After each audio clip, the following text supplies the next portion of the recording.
Taste the Daily. Tirupattur மாவட்டம் ஆம்பூரில் மின்சாரம் பாய்ந்து உயிரிழந்த தூய்மை பணியாளரின் சடலத்தை சாலையில் வைத்து உறவினர்கள் மறியலில் ஈடுபட்டதால் பரபரப்பு ஏற்பட்டது.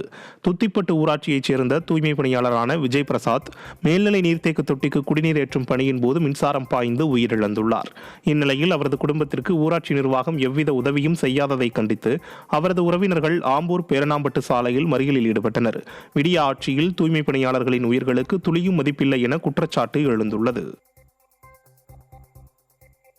கும்பகோணம் சாரங்கபாணி கோயில் சித்திரை பெருவிழாவில் சித்திரை தேரோட்டம் நடைபெறாமல் தைப்பொங்கல் தேர் ஓடியதால் பக்தர்கள் ஏமாற்றமடைந்தனர்.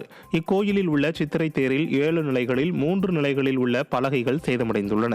இதனை அறிந்தும் விடிய அரசின் இந்து சமய அறநிலையத்துறை நிதியில்லை என பொய்யை கூறி சீரமைக்காமல் அலட்சியம் காட்டியதால் கடும் ஏமாற்றமடைந்த பக்தர்கள் விடிய அரசு விளம்பரத்திற்கு மட்டுமே செயல்படுவதாக விமர்சித்தனர். காலங்காலமா இழுத்துக்கிட்டு இருந்த சித்திரைக்கு இழுக்கக்கூடிய பெரிய தேரை இந்த வருடம் இழுக்கல. மாறாக தை மாதம் இழுக்கக்கூடிய சிறிய தேரை தான் இப்ப இழுத்திருக்கிறாங்க. ஏன் அப்படின்னு விசாரிச்சோம்னா, பெரிய தேர்ல சிறிய பழுதுகள் ஏற்பட்டிருக்கு, அதை சரி பண்ணுவதற்கு உண்டான ஃபண்ட் இல்ல, இந்து அறநிலையத்துறையில ஃபண்ட் இல்ல, அதனால ரிப்பேர் பண்ணாத காரணத்தினால சிறிய தேரை இழுத்தங்கிறாங்க. வருத்தத்திற்குரிய விஷயம் என்னன்னா, ஊர் பெரிய மக்கள், பொதுமக்கள், நம்ம சட்டமன்ற உறுப்பினர் எல்லாரும் சேர்த்துதான் இதை இழுக்கிறோமே தவிர அனைவருக்கும் தெரிந்தது. இதை முடிஞ்சிருந்தா சரி செய்திருக்கலாம். ஏமாற்றத்தின் பேர்ல போறோம். நீலகிரி மாவட்டம் உதகையில் தொடங்கியுள்ள ரோஜா கண்காட்சியில் குடிநீர் வசதி இல்லாததால் அவதியடைந்துள்ளதாக சுற்றுலா பயணிகள் குற்றம் சாட்டியுள்ளனர். கடல்வாழ் உயிரினங்களின் வடிவங்களில் ரோஜா பூக்களால் அமைக்கப்பட்டுள்ள உருவங்களை காண சுற்றுலா பயணிகள் ரோஜா கண்காட்சியில் குவிந்து வருகின்றனர். இந்த நிலையில் திமுக அரசின் அலட்சியத்தால் முறையான குடிநீர் வசதி ஏற்படுத்தப்படாமல் இன்னலுக்கு ஆளாவதாக சுற்றுலா பயணிகள் தெரிவித்துள்ளனர்.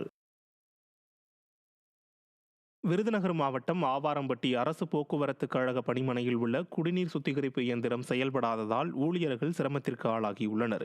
பழுதின் காரணமாக இந்த குடிநீர் சுத்திகரிப்பு நிலையம் 2 மாதங்களாக செயல்படாத நிலையில் இதுகுறித்து இதுவரை அதிகாரிகள் கண்டுகொள்ளவில்லை என குற்றம் சாட்டப்படுகிறது. ஏற்கனவே விடிய அரசின் மீது அதிருப்தியில் உள்ள அரசு போக்குவரத்து கழக ஊழியர்களுக்கு இதுபோன்ற நிகழ்வுகள் கடும் அவதியை ஏற்படுத்தியுள்ளதாக கூறப்படுகிறது.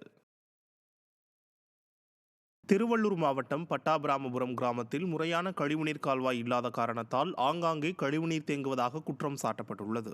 இதன் காரணமாக கடும் துர்நாற்றம் வீசுவதாகவும் நோய் தொற்று ஏற்படுவதாகவும் அப்பகுதி மக்கள் வேதனை தெரிவித்துள்ளனர். விடிய ஆட்சியில் வட்டார வளர்ச்சி அதிகாரிகள் பொறுப்பின்றி செயல்படுவதாக மக்கள் கண்டனம் தெரிவித்துள்ளனர். தஞ்சை மாவட்டம் பள்ளத்தூரில் தவணையை செலுத்த தாமதமானதால் தனியார் நிதி நிறுவன ஊழியர் அவமானப்படுத்தியதால் ஒருவர் தற்கொலை செய்து கொண்ட சம்பவம் அரங்கேறியுள்ளது. பாலகிருஷ்ணன் என்பவர் தனியார் நிதி நிறுவனத்திற்கு 1 வார தவணையை கட்ட தாமதமானதாக கூறப்படுகிறது. இதனால் அவரது வீட்டிற்கு வந்த நிதி நிறுவன பெண் ஊழியர் பாலகிருஷ்ணனை அவமானப்படுத்தியதாக கூறப்படுகிறது. இதனால் மனமுடைந்த அவர் தூக்கிட்டு தற்கொலை செய்து கொண்டுள்ளார்.